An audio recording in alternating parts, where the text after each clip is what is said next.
Do I know? No. I don't know. I don't know better than anybody else. But it's not so clear that we want to quantize gravity. Look, I mean, there are many things many questions one could ask, and probably none of them is original. If you do quantum theory, ordinary quantum theory in three-dimensional, let's say in Euclidean space, and you do, I don't know, quantum information, you deal with qubits. What your quantum systems are, at least the constituents of it, the opposite, they must come from representations, if it's elementary, irreducible representations of the universal covering group, of the symmetry group, of the classical space in which you think about this quantum system, right? So this is how you get the spin 1/2 in 3-dimension.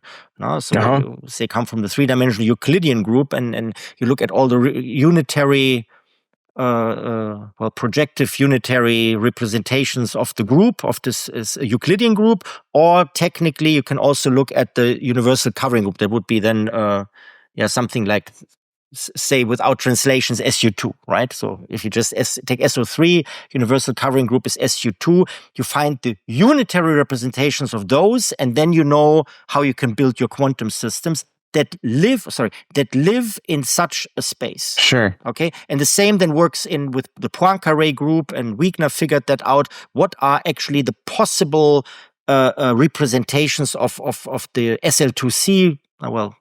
Of SO13's SL2C, of this universal covering group of the symmetry group of physical space. Why do I say this? Well, the whole standard model is built on this. It has very clear conceptual reasons why it must be done like this. It's not an abstract thing. But that means classical space, be it space-time or space, you need to have a concept of classical space in order to talk about quantum matter in the way we do it. Yes. Aha! If you now say, I want to quantize this classical geometry, or whatever ideas you might get, the dynamics of it, the geometry, you're in a sense undermining the very foundation of what brought you to the quantum matter. Right. You see? So that's not immediately plausible to me. And of course, you can always say, that was just the ladder we used to get up to the theory, and in the end, it all works out, and then we throw away the original idea of the space. But the point is, I don't know. Probably nobody knows. But these are also, I think, probably to most of the ideas why gravity should be quantized, one could at least make intelligent counter arguments why that is a funny idea. Okay, so maybe something else is at work. There were these proposals by Oppenheim and collaborators on this idea that gravity is not to be quantized, but rather it's to be treated as a stochastical theory, classical stochastic theory interacting with the matter. That's an interesting idea, I find, because the quantum axioms the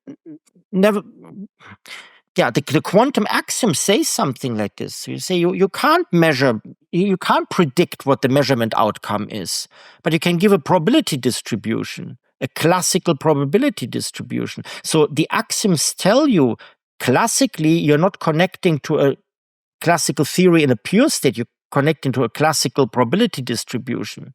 And I think that's a little bit the idea they have. I hope I don't misrepresent that. You should ask them.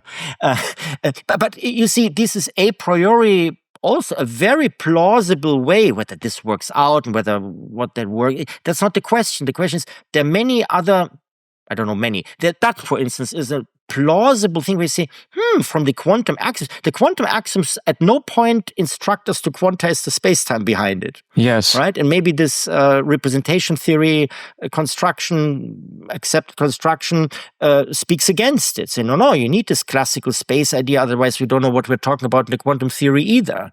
But the quantum axioms talk about the contact to the classical world as a kind of a stochastic system contact. Maybe there's something in the idea. So the and I mean it has failed for so long to bring this idea to quantize gravity to success. But I mean, who knows? I mean, there's a lot of criticism of string theory these days, and hey, I share it. But you know what? Maybe they pull it off. We don't know. We should be not so judgmental about. I mean, very clever people spend a lot of time, and very clever people in the past were wrong about what they wanted to do, although they were very clever, and sometimes people are lucky. I also wouldn't discard the string theorists who keep pursuing it.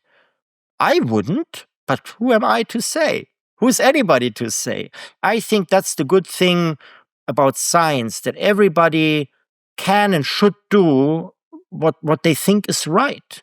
And it is enough if one of us at some point is right about something, and that's progress.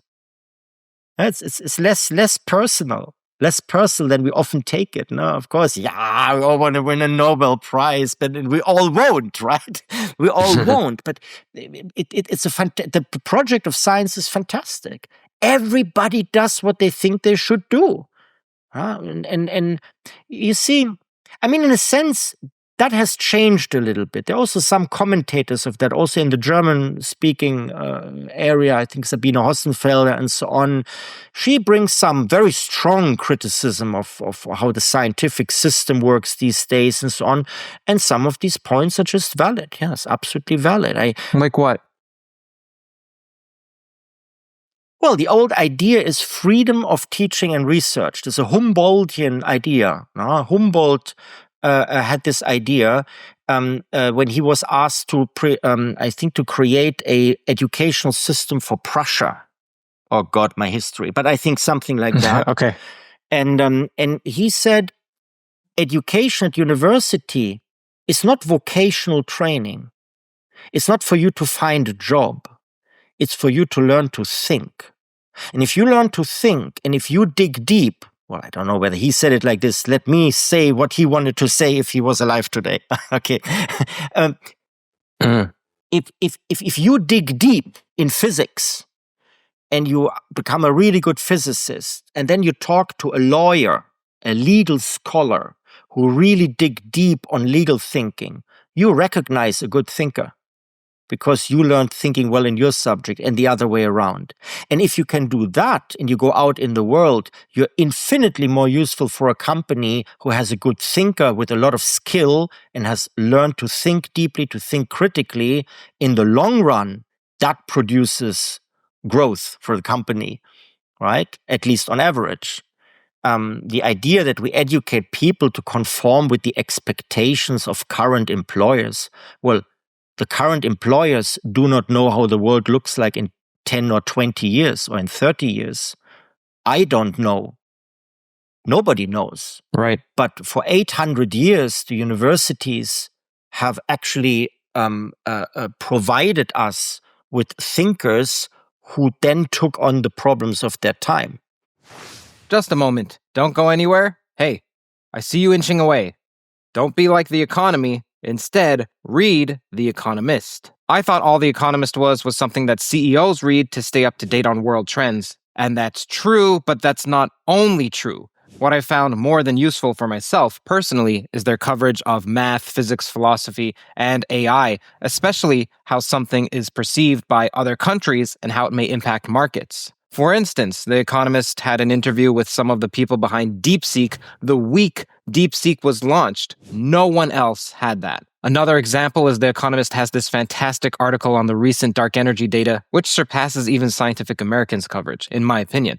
They also have the chart of everything. It's like the chart version of this channel. It's something which is a pleasure to scroll through and learn from. Links to all of these will be in the description, of course. Now, The Economist's commitment to rigorous journalism means that you get a clear picture of the world's most significant developments. I am personally interested in the more scientific ones, like this one on extending life via mitochondrial transplants, which creates actually a new field of medicine, something that would make Michael Levin proud. The Economist also covers culture, finance and economics, business, international affairs, Britain, Europe, the Middle East, Africa, China, Asia, the Americas, and of course, the USA. Whether it's the latest in scientific innovation or the shifting landscape of global politics, The Economist provides comprehensive coverage, and it goes far beyond just headlines. Look, if you're passionate about expanding your knowledge and gaining a new understanding, a deeper one, of the forces that shape our world, then I highly recommend subscribing to The Economist.